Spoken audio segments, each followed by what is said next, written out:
This is Hugh Grant's movie. You know, Grant is wonderfully charismatic, charming, devious, and manipulative throughout the entire film. You can tell he's just relishing playing such an intelligent and charismatic villain with this kind of aloofness of like a well-meaning and like at times corny father, right? For whatever reason, like while watching him, I don't know if anyone else kind of got this same vibe, but I kind of just I kind of looked at him as a more nefarious version of Nigel Thornberry from the Thornberries.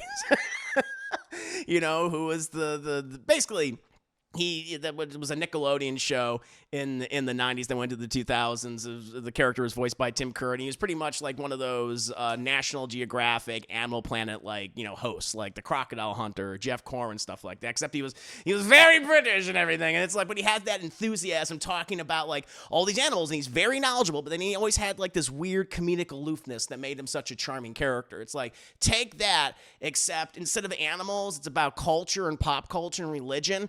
And Nigel is kidnapping these two girls. Like, that's pretty much what I viewed him as, is an evil Nigel Thornberry. And I mean, at one point I was just hoping he would do the I just want him to do that. Just fucking bring it home. Let's go ahead and move on to my review for A24's Heretic. So, A24 is one of the best and most interesting production houses that we have, just making and distributing movies, television shows, and cartoons right now. You know, while they've, you know, delivered some excellent dramas over the years, award-winning dramas, Academy Award-winning dramas, right? Their genre content, you know, their various fantasy, science fiction, and some of the most popular content, their horror films, are typically some of the most fascinating, strange, and entertaining movies that we get all year round. And while not like every single film that they make is a masterpiece, and there's definitely some films of theirs that I may not love or even like, they're at least producing stuff that feels original, or at the very least really inspired. You know, we've gotten some bangers from them over the last decade, and they're a pretty young production house. You know, we've gotten movies like Everything Everywhere All at Once. I think one of the defining films of the 2020s so far, of the decade. We've gotten the X trilogy, you know, one of the best horror trilogies, I would say, of the 21st century. You know, we have Talk to Me, which came out last year, which was a great and very interesting approach to a supernatural ghost movie. You have Ex Machina, in a time where everyone's talking about AI and how it's going to be approached and applied to different professions, you know, not only here in the United States, but across the world. The Lighthouse, which is such a great Lovecraftian tale, you know, complemented by two amazing performances from Robert Pattinson and Willem Dafoe, Hark, and all that. And just dozens of other just really interesting and entertaining and thought-provoking content. And I'm happy to say that that's on full display with Scott Beck's and Brian Wood's latest film, Heretic. Now, in case you don't know their names, Scott Beck and Brian Woods, they're not like household names, but you have consumed some of their films before. They're probably best known for being the writers of the original Quiet Place. I know John Krasinski is kind of, you know, that's been his franchise, and, you know, they didn't really return to write part two, and Krasinski did, and, you know, that franchise has gone to great success. But that was like their one big like breakout thing. I think put them on the map for a lot of people. They had done other things beforehand, but that was the one where I was like, whoa, what's this? And, you know, as I've said, and I think as you guys brought up before, like, I think A Quiet Place is an excellent creature feature. One of my favorite horror films in the last few years, and I've also just really loved the sequels. But they're also probably known for some other horror movies and genre films that have a bit of a mixed reception. 65, which is the Adam Driver dinosaur movie, which I didn't mind so much. Not a perfect movie, certainly flawed, but didn't do very well. And they also, I think, were the writers and producers behind the film Boogeyman, which came out last year. Also, you know, that certainly wasn't very good. But again, in any case, even if you are not a fan of their last two movies, rest assured, I feel like you're going to really enjoy Heretic because it is a very tight, intimate, cerebral thriller that's just complemented by the always engaging theme of religion and the concept of belief and disbelief. But also, it's small cast of players, which include Sophie Thatcher and Chloe East, who play these two believers of the Mormon faith, the Church of Latter-day Saints, and also Hugh Grant, who plays a reclusive but brilliant religious researcher. They really make the movie. Now, don't go into the film expecting it to be a mile-a-minute slasher thriller. Not that there's anything wrong with those types of movies. I love many of those films in various, in their various respective subgenres. But Heretic is not those movies. Instead, it is a film that purposely wants to engage you with just really fascinating and tension-filled conversations, right? Interactions between our three leads that debate religion, the merits of it, the origins of it, the contradictions within it, the hypocrisy of them, and the similarities between all these faiths. But it really is the writing and the performances that just keep you engaged with these topics of conversation about religion. Both Thatcher and East are the two missionary girls who you're introduced to at first. And you've seen these types of people in your own life, right? And I like how the movie starts by introducing us to them. Like seeing how their religion kind of binds them together, but at the same time, it really shows how alone they really feel, how they kind of feel ostracized. There are moments. I mean, it kind of, even though you've encountered people that have come to your door, knocked on your door, maybe not so much now because ever since like COVID and everything, they have the no soliciting signs. Like I see that at every house nowadays. But you've all had that experience with someone, knocks on your door. Is like, hi, I want to talk to you about the life of, Jesus Christ or, what other faith it is. And the movie like shows that.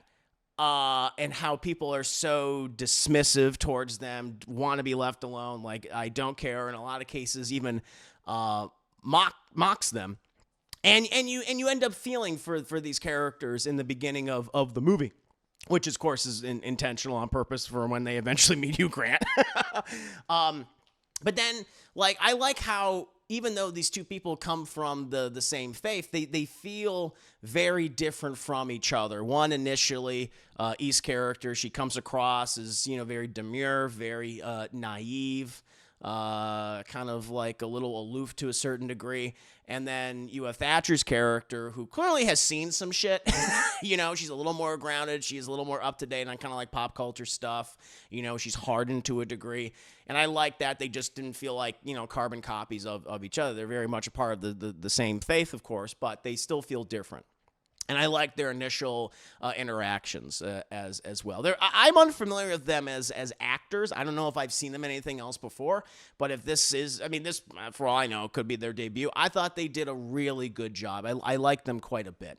And just the story places them in scenarios that make them have to change their behavior in a way that I found also really interesting and surprising. They definitely go through a metamorphosis of sorts as they are challenged throughout the film, intellectually, philosophically, and most certainly physically. But as the trailers have shown, the thing that I think is fascinating people the most is Hugh Grant. This is Hugh Grant's movie. Grant is wonderfully charismatic, charming, devious, and manipulative throughout the entire film. You can tell he's just relishing playing such an intelligent and charismatic villain with this kind of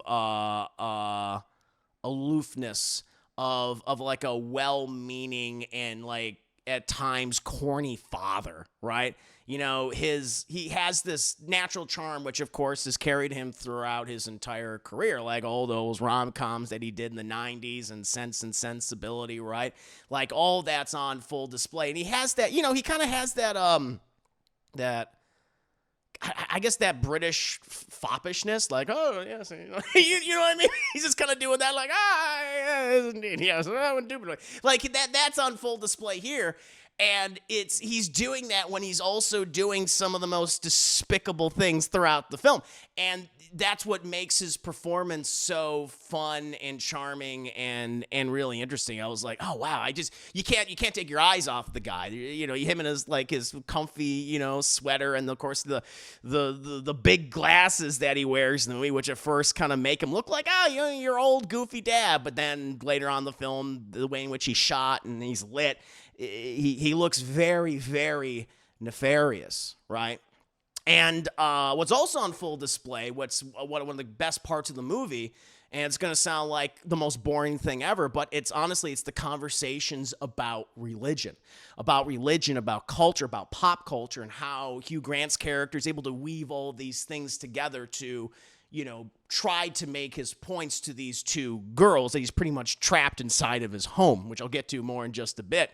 But along with that, like, he makes a very compelling argument, you know, but at the same time is like, okay, you're making this argument, but does he actually believe what he's saying, or is this part of like his grand manipulation? Because what this movie is, it's a really interesting and fascinating and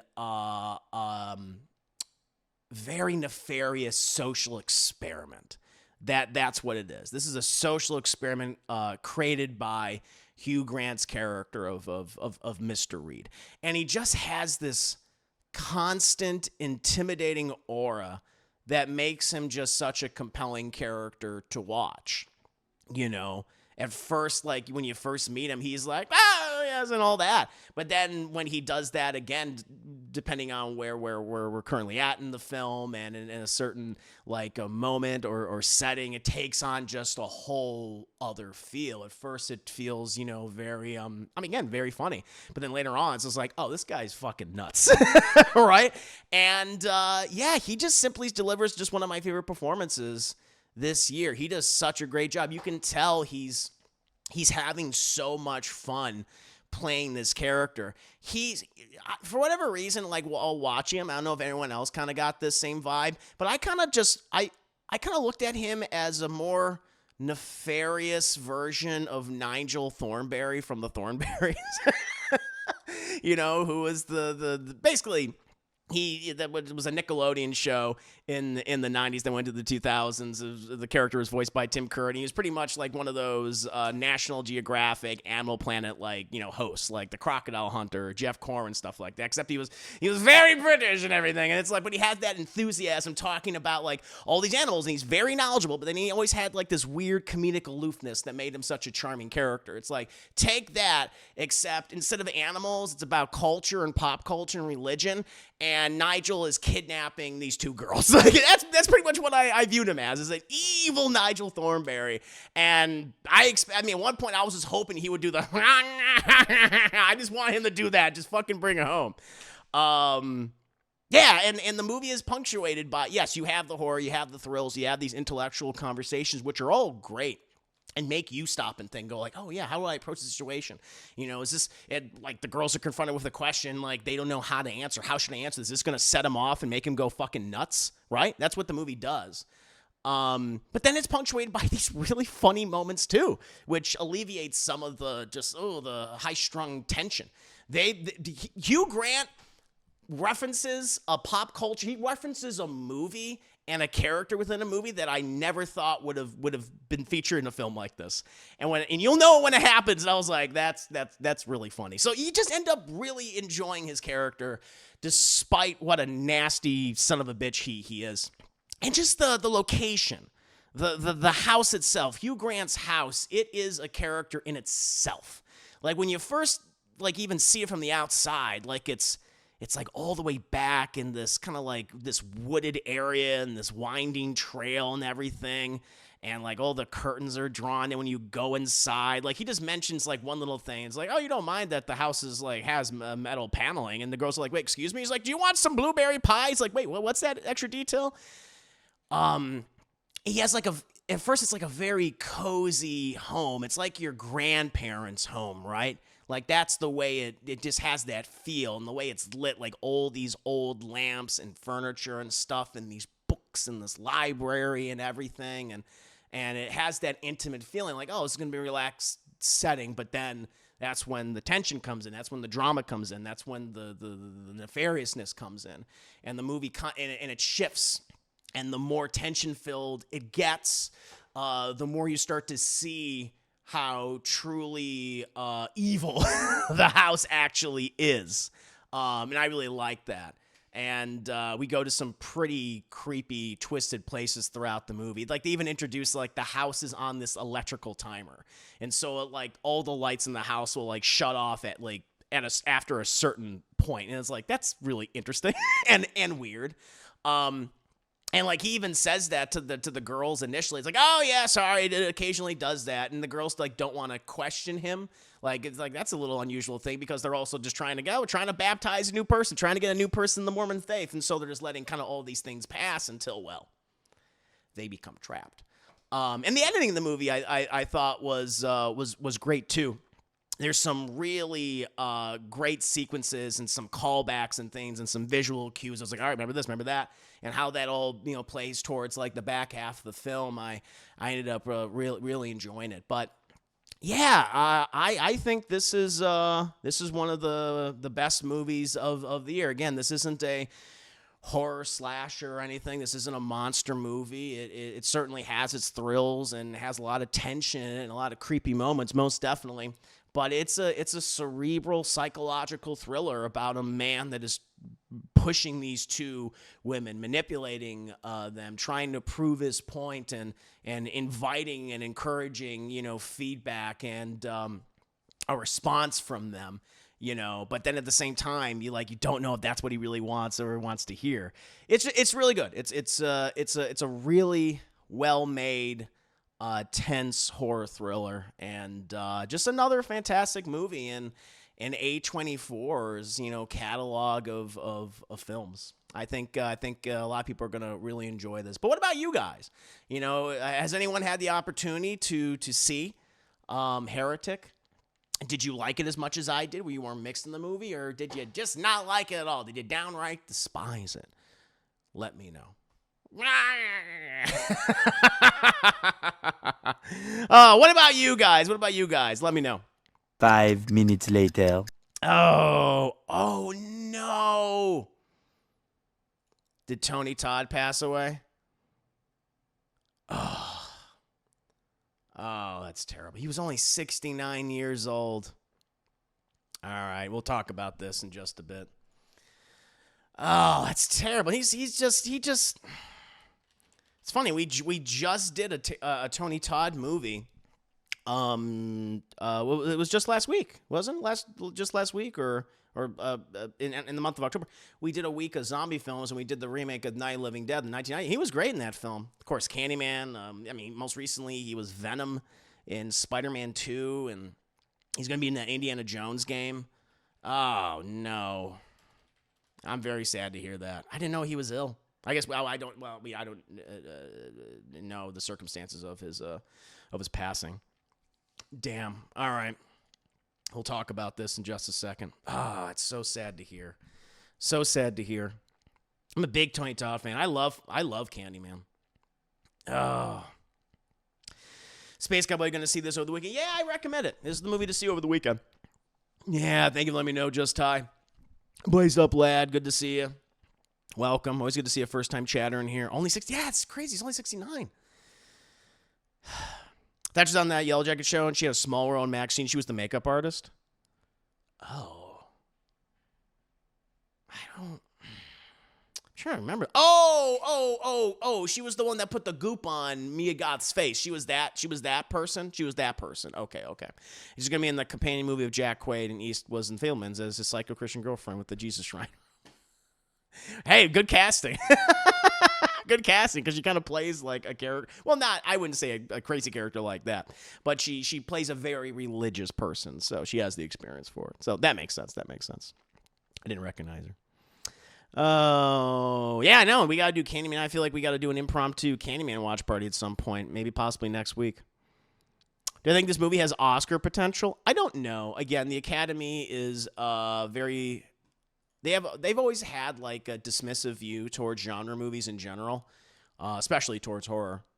There are exceptions, but usually those exceptions are because the film was a cultural phenomenon and it also made a lot of money. Usually those are the things. I mean, even if you get like rave reviews and stuff, but if you don't make a lot, then they kind of ignored those horror films.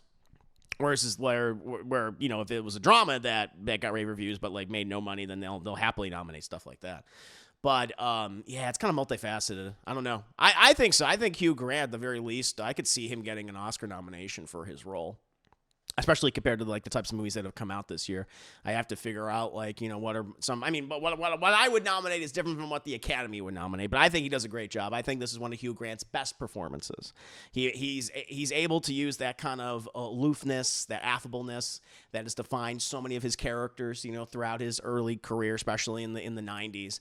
But there's such a menace to him now, which I really like that. You know, he blends those things together to create like a really interesting, compelling character. I mean, in my world, I absolutely nominate him because I think he's fascinating to watch, and it's a great performance. But you know, the Academy, they're so up their own assholes about certain things that I'm not sure. Oh, Candyman's a classic, absolutely. No, I love the original Candyman. And he was so, man, this is another thing. He was so obviously criminally underused in the new Candyman movie. Like, he just has like a cameo, like a CGI. They did him dirty in that film, that CGI cameo, and it looked bad. And I just hate the fact that they turned. I don't mean to get on a Candyman 2021 or whatever the fuck when that movie came out tangent, but I was really bothered by the fact that they just turned the Candyman, who is a very charismatic villain, a very charismatic supernatural character, into a moaning ghoul. I'll never understand that. That doesn't make any goddamn sense to me. I don't think Nia DaCosta is a particularly talented filmmaker either. So anyway. And he was a great voice actor. Tony Todd was an amazing voice actor. Absolutely. I mean, as I said before, just recently coming off of a fantastic voice performance as Venom in Spider-Man 2. I thought he did a fantastic job. It was always you, Helen. It was always you. I know all that. I am the whisper in the classroom, stuff like that. Yeah, his dialogue was excellent. Damn. Yeah, let's just transition over to a conversation about Tony Todd. Obviously, yeah. Let me bring that up, and we'll continue this on. But yes, Jed, I recommend Heretic. I think it's a really good A24 horror film. It's a really nice cerebral thriller. I think you're gonna get a lot out of it. You know, I think the performances are great. Oh, I should also mention there is another performance in the film, although it's more just they didn't really do much, and it's Topher Grace. Topher Grace, he plays one of the religious figures in the Mormon. I don't know what the structure of the Mormon Church or what his. I forget what his is. Not father. What do they call them? What do they call them in the Mormon faith? Elder. He plays a character named Elder Kennedy in the film, and he just has like a few minutes of screen time, but not a lot. But he's in the movie. So you have that. But then it's really focused on Hugh Grant, Sophie Thatcher, and Chloe East, and they do a fantastic job. But yeah, check out the film, chat. I think you might really like it. It's a nice, cozy horror movie to see over a nice, cool fall weekend.